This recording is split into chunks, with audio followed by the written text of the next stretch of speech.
Kurban ini kan adalah tradisi di Aceh, di mana setiap menjelang hari besar Islam, yaitu hari raya, baik hari raya Idul Fitri, mau Ramadan, mau Idul Adha, seperti hari ini pasti ada tradisi masyarakat membeli daging dan para pedagang daging yang sifatnya kagetan. Nah, saya minta kepada dinas untuk ke depan kita yang menyiapkan tempat mereka, sarana prasarana mereka, kemudian air bersih yang harus kita siapkan sampai dengan standar tempat di mana mereka boleh memotong hewan tersebut sehingga lebih hygiene dan sebagainya, karena memang kalau kita melihat di mana mereka tempat memotong hewan itu sudah memenuhi standar halal. Tapi tinggal kita bagaimana membenahi tempat-tempat lokasi yang kita bolehkan mereka berjualan, tapi benar-benar harus kita yang fasilitasi, jadi tidak terkesan mungkin kotor, tidak hygiene dan sebagainya. Maka hari ini kita melihat kondisi seperti ini, mudah-mudahan standar ke depan sudah memenuhi standar yang lebih baik.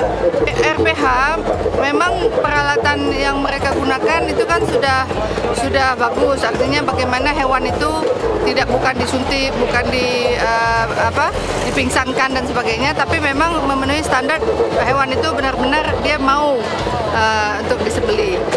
Pisaunya, tapi lokasinya juga masih belum memenuhi standar hygiene.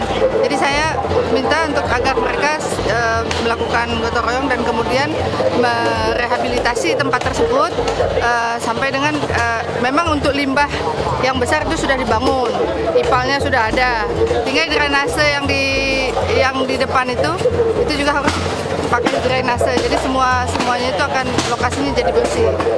Pemko sekitar ada 80 ekor yang kita sapi ya, kemudian itu ada yang kita bagikan ke kampung-kampung yang tidak ada kurban atau kurbannya sangat sedikit. Jadi kemudian ada tempat mungkin yang fakir miskinnya banyak, jadi kita distribusikan ke sana.